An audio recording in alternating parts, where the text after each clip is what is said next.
Hello ladies and gentlemen, I'm Paul TX141 Walsh and welcome to some more Gran Turismo Sport, a racing game developed by Polyphony Digital and published by Sony Interactive Entertainment for the PlayStation 4.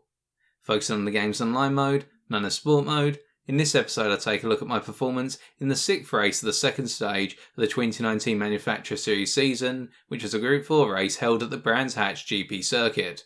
With that, let's get racing.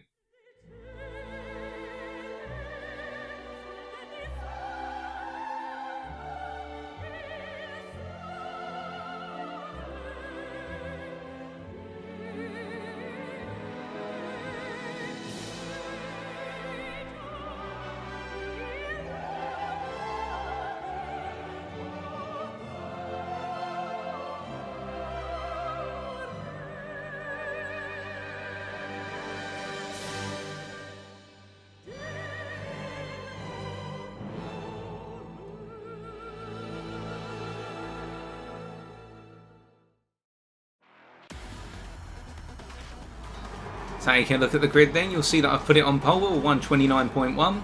My story for qualifying: whilst I missed my target time of 128.8 as I made mistakes at turns 1 and 2 which cost me in the region of 3 to 5 tenths of a second, I was still very happy to be on pole due to the fact that it's still my home race, and also more importantly that it could be very difficult to overtake here at Brands Hatch GP unless you had a significant speed advantage coming out of a corner and going into the next one to make the move on the straights connecting the corners, or at least get alongside and then take say the inside line of the corner.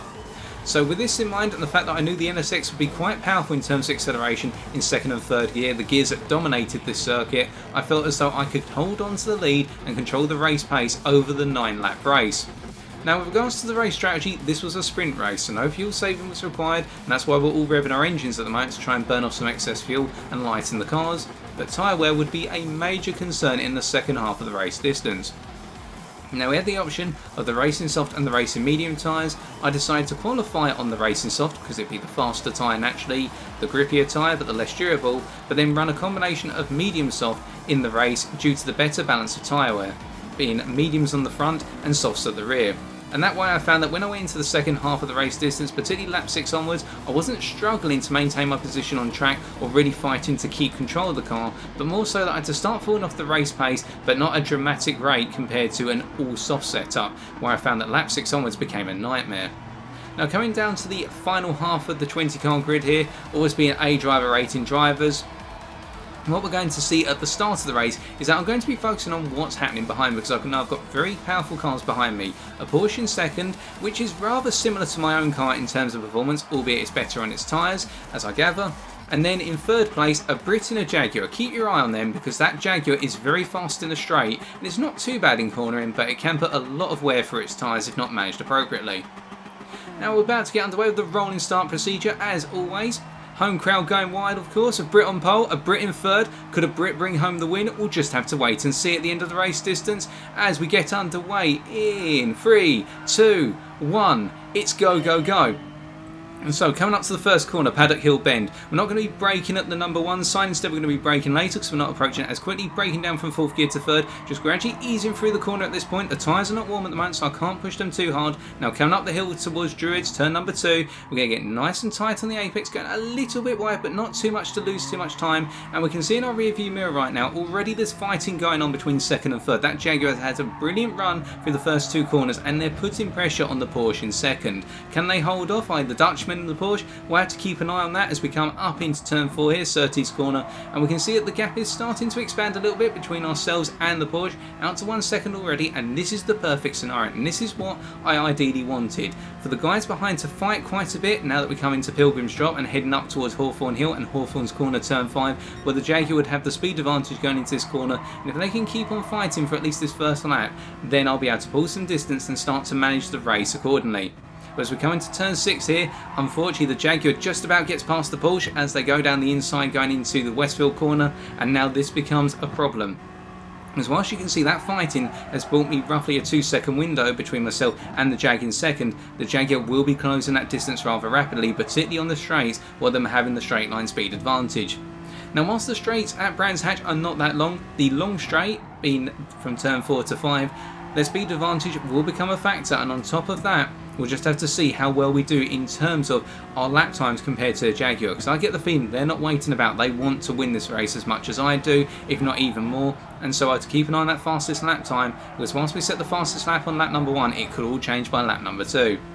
Speaking of lap number 2, coming up the hill to Druids a second time, we're getting into that flow now. The tyres are nice and warm, we're starting to put some wear through them, we're getting nice and tight towards the apex there, and now coming down the hill towards turn 3, Graham Hill bend here, we'll get it nicely on the apex, on the inside, and letting the car roll out onto the outer curve, and as we exit the corner now, charge down towards Surtees corner at turn 4, what we can see is that gap is stabilising for now in the region of 1.9 seconds, but as we come out to Surtees corner, look how the gap contracts, 1.7 seconds now. So they've taken 2 tenths out of us just out of one corner alone, and that gap is going to contract even more as we come down the straight here, as mentioned earlier, because of the straight line speed of the Jag. And now coming through Hawthorne's corner here, one thing I started to think about was, would the Jaguar be on the same set of tyres as myself, i.e. mediums on the front and softs on the rear, or would they be on a full soft setup and be better at managing their tyres? We had seen it in the second race of the second half of the season, a BMW driver who just dominated the race because they knew how to prepare their tyres better and manage their tyres better over the race distance compared to myself.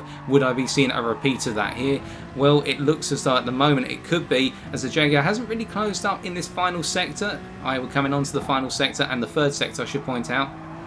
We felt quite comfortable there, but as we come out to the final corner, Clark Curve to begin lap number 3, going on to the start-finish straight, we can see that gap's now down to 1.6 seconds and gradually contracting even more, and it really does look as though, so we see the fastest lap has been set by the Jag in second place by over half a second compared to our own lap time for lap number 2. They're definitely on a mission to take first place, and they are a lot faster than us at this stage, which would indicate they're definitely on softs all around, and so they're going to have the grippier tyres at least for the first half of the race, if not the entirety of the race, if they're better at that tyre management.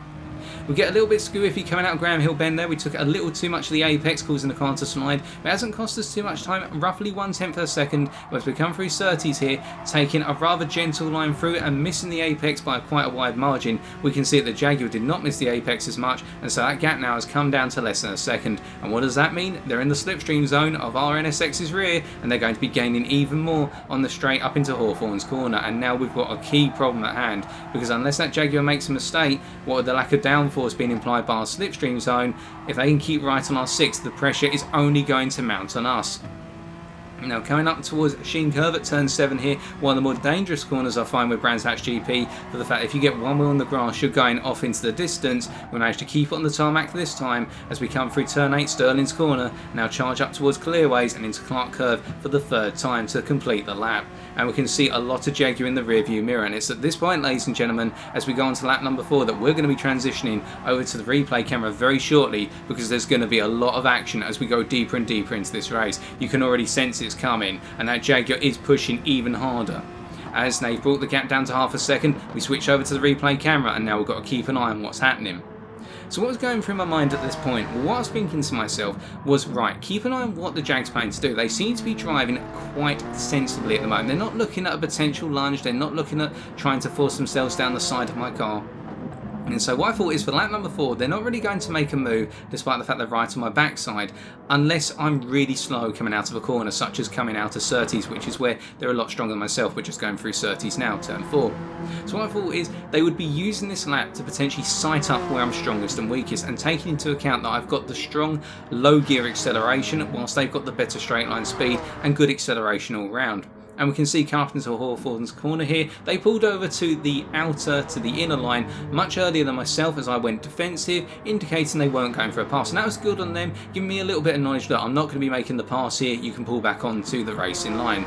They could not have done that, of course. They could have stayed right behind me and then defected at the last possible moment to the natural racing line to try and throw me off. But they seem to be a rather sensible driver here, and I'm taking that into account as well. They seem to be managing their situation behind me, and so I'm not to expect a sudden lunge against me, whereas other drivers could do so. Now coming down the straight here towards Clark Curve to end lap number 4, and we can see that gap is closing. And note there, and I couldn't really see it from the onboard, but note there in the replay camera how they gradually broke through the final corner compared to myself. So they carry a lot more speed into that final corner, and that's where they seem to be gaining a lot of time as we go into lap number 5 here. And the fact they're not braking as harshly as myself, going through these tighter, harder braking corners. As we come up into Druids here, we're going to see a difference in racing line, with the Jaguar going from outside to inside to outside, myself preferring a more inside line because I'm tighter to the apex and can defend it naturally. And that was my standard line when I did my qualifying lap as well. As we can see, they're right over the back of us now, and now they're starting to apply the pressure. And mentally at this point, I was keeping an eye on my rear view mirror and thinking, right, at any moment, they could potentially be going for a move. Let's just keep an eye on it and get ready to defend. And if they're really on the backside of my vehicle, then we're going to have to pull into the defensive line as soon as possible before they can make a claim to say the inside line going into a corner. As we move back over to the natural racing line to go through Hawthorns again, we can see they're tucking in really tight to our slipstream, and they're very natural in their positioning behind me. They're not having difficulty in managing the changing downforce by running so close behind my car. And that's something I've got to keep in mind as well, that the Jag behind me is an experienced driver. They're not going to make a sudden mistake. I can't rely on that to give me the distance. I have got to defend this if I want to win. And so as we come into Sterling's corner for the 5th time here, we see they're not going to go for lunge into the corner. They seem to just be sizing things up once again. And what I'm thinking at this point, do they think that I'm on the soft combination as well, i.e. all softs? Because that's what I think they're on at this point. Are they thinking that for myself as well and expecting my tyre wear to cause me to start going off the circuit because I seem to be more aggressive in my braking style compared to their own car? All these potential things we've got to weigh up as we enter lap number 6 and we come into Paddock Hill Bend once again. And here we're going to see the Jaguars' aggression starts to kick in a little bit, not in terms of them being nasty or anything, but they're looking at a potential move. They've had 2 laps to size me up, and they're so close now, I'm expecting a move to come, as they get a lot more speed coming out of Druids compared to myself, and they're taking a little peek at the inside going into turn 3 Graham Hill Bend, but they're not going to go for it, because it's a very tight apex, and it closes quite quickly, but they're right on my backside as we're going towards 30s here, and I've got to take an inside line. We're on the defence now, and that means it's going to compromise our exit speed out of this corner, as they go for the cut back, but we stay in the middle of the road there, meaning they can't use the cut back to get up the inside and then start to get onto the outside going into turn number 5, and we stay to the outside at this point as they look down the inside potentially for going through Hawthorns, but they decide at the last moment to back out of it, so that way we're not going to lose too much speed, because what you've got to keep in mind as well is look who's coming up in the rear of your picture right now. It's the Porsche in 3rd, another Porsche compared to the one that qualified 2nd, a completely different driver I believe, but still they're starting to gradually close in on this fight, and there's also a BMW starting to come into the back of your picture in 4th place, albeit they're a lot further off. We're slowing one another down in this fight for 1st, and that means other drivers can get involved as the Porsche almost loses it in the background, but focus on what's going on at the moment. The Jag's holding off a little bit, just trying to size me up once again as we come down the straight now towards Clearways and into Clark Curve for the 6th time here. And we can see they're not trying to make a move up the inside. They're not close enough at this point. We're doing just enough to avoid letting them get alongside. And that's the difficulty of overtaking at this circuit. Unless you get that natural speed advantage coming out of the corner because of your line compared to your opponents, you've really got to try and get your car in the right position at the right time. And so going through Paddock Hill Bend once again, we can see that we get through there nicely as we come up in towards Druids, naturally heads the inside because it's my preferred line. The Jag can't make a move at this point unless they try to hang it around the outside, but they cut back into the inside in order to follow behind my car. And here, getting a nice amount of acceleration out of the corner, coming down Graham Hill towards Graham Hill Bend at turn 3. We're able to stick to the natural racing line, not having to defend too hard at this point, and now we head up towards 30s. And here, it seems that the Jaguar's the stronger driver, and as we go to the outside here we make a mistake. We go too wide, and that means the Jaguar's able to get down the inside, and I've got to respect their position alongside me now, but it means that I can just give them enough space as we're racing on the straight here towards Hawthorns, and we can see they get a couple of wheels on the grass there, giving them enough space, but they just tap the grass, and as we go up into Hawthorns I hold the inside line and I have to brake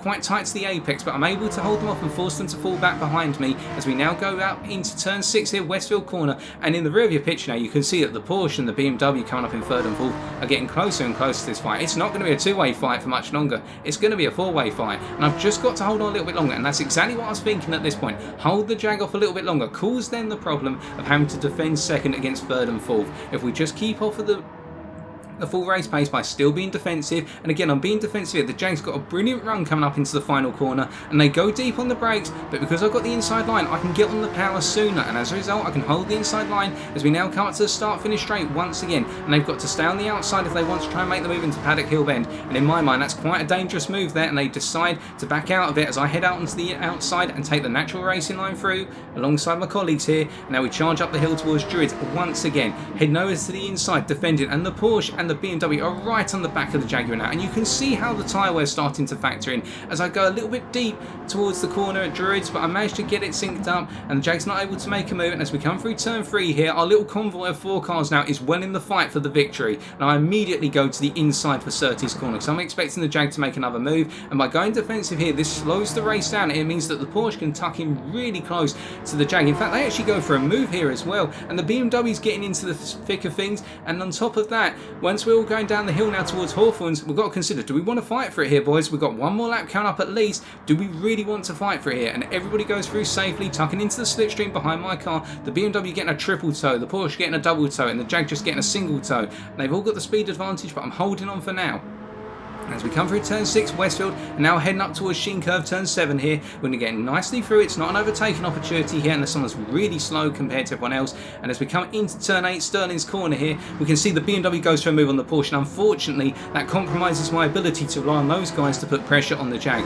So once again now I've got to try and hold on in a two-way fight temporarily as the Jag looks to the outside at Clark Curve, but they can't make it stick. They try for a second time, and as they go wide there, I'm able to get on the power a little sooner and use the acceleration of the NSX in the lower gear range to my advantage as we go on to the final lap. Can I get Paddock Hill Bend synced up properly for the 9th time? Was I going? I brake a little bit too late, and as a result I have to go deep out of the corner. That means the Jag's able to get to the inside to go up into Druids, but they make the same mistake now. They brake a bit too late into the corner and they leave the door open on the inside, so I tuck in on the inside, give them a little bump, but it doesn't cause too many problems. And as they get onto the outer curb there, they get on the power too soon. That causes the rear wheels to spin up and they knock the BMW off the circuit. It's an honest mistake in my opinion. It's a racing incident. It was all triggered for our little sequence of fighting, but at the same time it's now a break for me. I've got a second ahead of the Porsche who's been able to sneak up into second place. The Spaniard using their time and biding it wisely, and now we've just got to hold on to the end of the race. Can we do it? So charging down the hill now, down Pilgrim's Drop up towards Hawthorn Hill, and Hawthorn's at turn 5. We're sticking over to the inside and then heading out to the outside in order to minimise the ability for those guys behind to use the slipstream, with the Porsche benefiting at the moment and slowly bringing the Jaguar and the BMW back into the fold. As we come into turn 6 Westfield corner, we've got to take it carefully through here because look at the tyre wear in the bottom left hand corner of your screen. Compared to what the tyres looked like when we transitioned from this screen to the replay camera, they were much cleaner back then. So we're coming through turn 7 here, Sheen Curve, we get that synced up nicely. Now into Sterling's corner. We can see that the Jaguar is considering making a move on the outside to the Porsche, but the Porsche holds them off nicely, and we've just got to make it through one more corner now as we charge down Clearways and into Clark Curve. The guys behind are too far back to make a potential move unless they go for an incredible lunge, which isn't going to happen. And now we're on the start-finish straight. We're going to bring it home and bring home the win at our home Grand Prix in the NSX.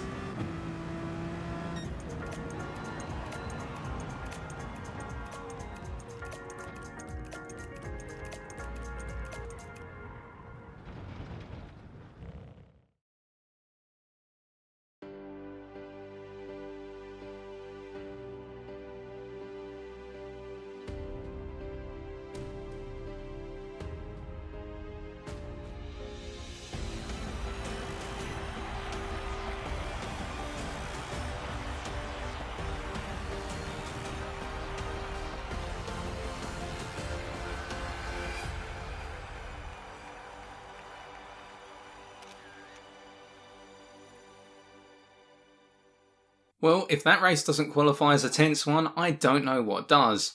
But I must admit, when I finished this race, I was over the moon to have won my home race, but more importantly, to have fought for the lead for over half the race against a fellow Brit, i.e. Bernie 8719 in the Jag, and they deserve as much credit as I for making it a thrilling encounter and one I'm never going to forget for all the right reasons.